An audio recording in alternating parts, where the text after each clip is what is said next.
Hello बच्चों, हिंदी व्याकरण में आज हम पाठ 3 के अंतर्गत वचन पढ़ने जा रहे हैं। आपकी पुस्तक खोलिए, पेज नंबर 92 निकाला सभी ने।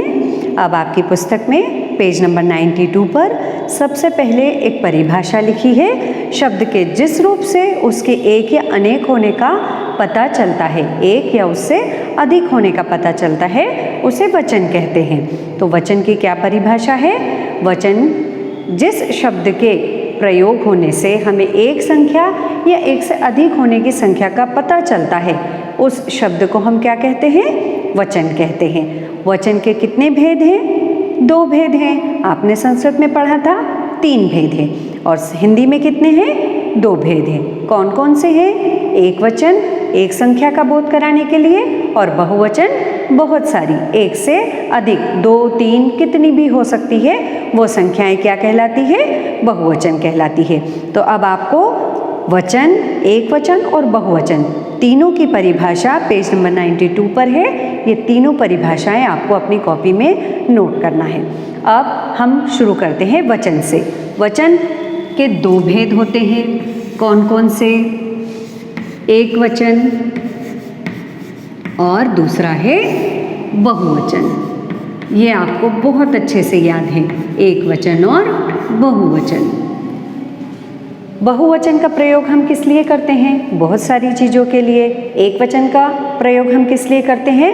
एक संख्या के लिए, एक व्यक्ति, एक वस्तु या एक कोई चीज़ को दर्शाने के लिए हम एक वचन का प्रयोग करते हैं। परंतु कुछ परिस्थितियाँ ऐसी होती है जहाँ पर हमें एक होते हुए भी बहुवचन का प्रयोग करना पड़ता है।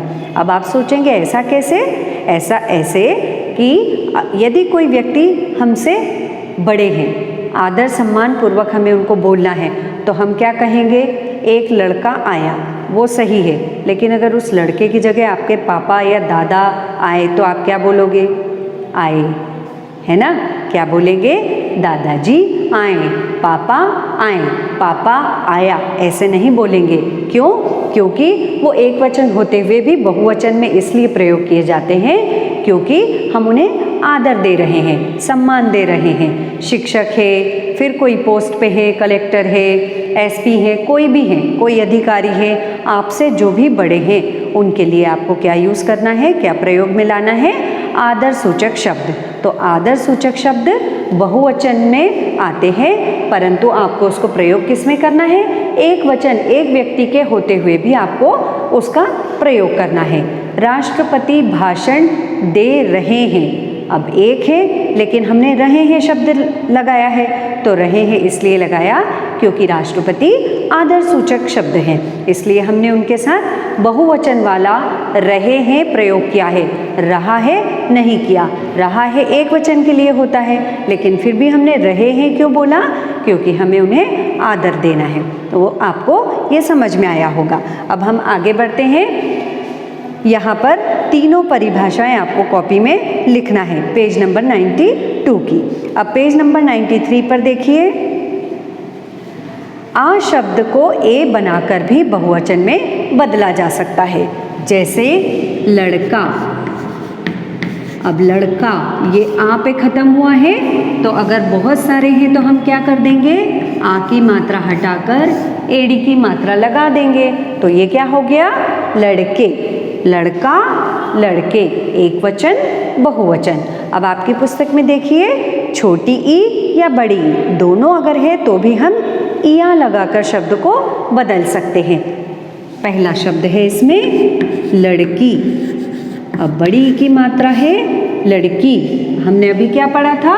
छोटी ई हो या बड़ी ई हो, दोनों को इया लगाकर हमें परिवर्तित करना है बहुवचन में। तो हम इसे क्या कहेंगे? लड़कियाँ।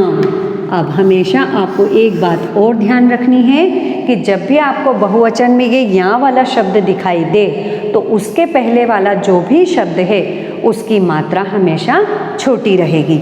अब यहाँ पर एक शब्द आपकी पुस्तक में लिखा हुआ है जाति। पहले तो आपको 2 शब्द होते हैं जाति, इन दोनों का मतलब समझना है। एक शब्द का मतलब होता है, अगर छोटी ई की मात्रा है तो उसका मतलब होता है कास्ट, जाति। और इस जाति का मतलब होता है, ये एक क्रिया का शब्द है, आना जाना, आपने सुना है ना। तो ये वो जाति मतलब गई। ये जाति एक क्रिया वाला शब्द है, गई वाला शब्द है, और ये जाति का मतलब होता है कास्ट। अब यहाँ पर बड़ी की मात्रा थी तो हमने छोटी की मात्रा कर दी, और अगर छोटी की मात्रा है तो क्या करना है, तो भी छोटी ही रहने देना है, उसे परिवर्तित नहीं करना है। जाति लिखा है तो जातियाँ कर देंगे, सिर्फ या लगाकर चंद्र बिंदु लगा देंगे, इस मात्रा को नहीं परिवर्तित करेंगे। सिर्फ मात्रा कब परिवर्तित होती है, जब बड़ी ई की मात्रा है, बड़े ऊ की मात्रा है, तब वो छोटी ई की मात्रा या छोटे ऊ की मात्रा में परिवर्तित हो जाती है। कुछ एक ऐसे अपवाद शब्द हैं जिसमें या लगने के बाद भी मात्रा छोटी नहीं लगती है। कुछ ही ऐसे शब्द हैं जो परिवर्तित नहीं होते हैं, वरना इसका पूरा जो नियम है वो ये है कि अगर बड़ी की मात्रा है और बहुवचन में आपने बदला है तो उसको आपको क्या करना है, छोटी की मात्रा में परिवर्तित करना है। अब आगे देखिए, ए लगाकर भी हम उसको बहुवचन में बदल सकते हैं। कन्या, कन्या का मतलब होता है एक लड़की, और कन्याएं मतलब बहुत सारी लड़कियां। अब हमने यहाँ पर क्या किया, सिर्फ हमने ए लगाकर शब्द को बहुवचन में बदल दिया। अब या लगाकर, या को या लगाकर परिवर्तित करना है। जैसे एक शब्द है चिड़िया, आपने चिड़िया आई कविता पढ़ी थी ना सेकंड क्लास में, चिड़िया आई, तो आपने ये वाला शब्द देखा होगा। लेकिन बहुत सारी चिड़िया हैं तो चिड़ियाएँ नहीं लिख सकते हैं, हम क्या बोलेंगे उसको, चिड़िया। इस चिड़िया का मतलब क्या हुआ, इस चिड़िया का मतलब है या में अगर चंद्र बिंदु लग गया है तो इसका मतलब बहुत सारी चिड़िया। चिड़िया और चिड़िया, नाक से बोला चंद्र बिंदु लगा, और यहाँ चिड़िया बोला मतलब चंद्र बिंदु नहीं आएगा। जहाँ चंद्र बिंदु नहीं आएगा वो एक चिड़िया बता रहा है, और जहाँ चंद्र बिंदु आ गया है वहाँ पर बहुत सारी चिड़िया बता रहा है। अब अपनी पुस्तक में देखिए पेज नंबर 93 पर, कुछ शब्द बहुवचन ऐसे भी होते हैं जिन्हें हम कुछ नए शब्द जोड़कर भी बना सकते हैं। जैसे छात्र, तो छात्रों भी सही है और छात्रगण भी बोलते हैं। दर्शक, दर्शकगण। युवा, युवा वर्ग मतलब पूरे युवा। फिर कवि, कविगण। खग, खगवृंद। फिर वाद्य, वाद्य वृंद, पूरे जितने भी वाद्य हैं वो सभी। अब नीचे की लाइन देखिए, कुछ शब्द ऐसे हैं जिनको बहुवचन के रूप में नहीं बदला जा सकता। जैसे फूल। अब फूल, एक फूल, बहुत सारे फूल, हम फूल ही बोलते हैं, लेकिन उसका प्रयोग करते समय हमें कारक चिन्हों को भी ध्यान में रखना पड़ता है। फूल खिला है, फूल खिले हैं। एक फूल है तो भी फूल है, और बहुत सारे फूल हैं तो भी हम फूल ही बोल रहे हैं, लेकिन पीछे क्या बोला हमने, खिल रहे हैं। फूल खिला है, फूल खिल रहे हैं, और फूलों पर भंवरे बैठे हैं, इसका मतलब बहुत सारे फूल हैं और बहुत सारे भंवरे हैं। अब अगली लाइन देखिए, कारक चिन्ह लगने पर सभी बहुवचन शब्दों के रूप भी बदल जाते हैं। कारक चिन्ह याद है आपको, अभी हम अगले पाठ में इन्हें भी पढ़ेंगे। कर्ता ने, कर्म को, करण से, आपने शायद 4th में याद किए होंगे। लड़की, लड़कियां, लड़कियों ने, तो इस तरह से शब्दों को परिवर्तित किया जाता है बहुवचन में। अब आपकी पुस्तक में सबसे नीचे 93 पेज पर 3 कुछ लाइनें लिखी है, हम इन्हें पढ़ते हैं। शब्द के जिस रूप से संज्ञा के एक या अनेक होने का पता चलता है, हम उसे क्या कहते हैं, वचन कहते हैं। आदर सूचक वाक्यों में एक वचन के स्थान पर बहुवचन का प्रयोग किया जाता है। जब मैंने आपको बताया था कि राष्ट्रपति भाषण दे रहे हैं, अगर एक है तो भी हमने उनके लिए बहुवचन का प्रयोग किया है, तो वो क्यों किया है, वो आदर सूचक शब्द बताने के लिए। भाववाचक तथा द्रव्यवाचक संज्ञा का प्रयोग एक वचन में ही होता है।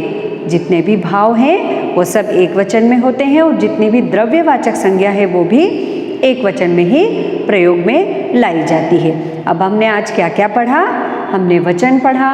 वचन का क्या मतलब होता है? शब्द के जिस रूप से संख्या का एक या अनेक होने का पता चलता है, हम उसे वचन कहते हैं।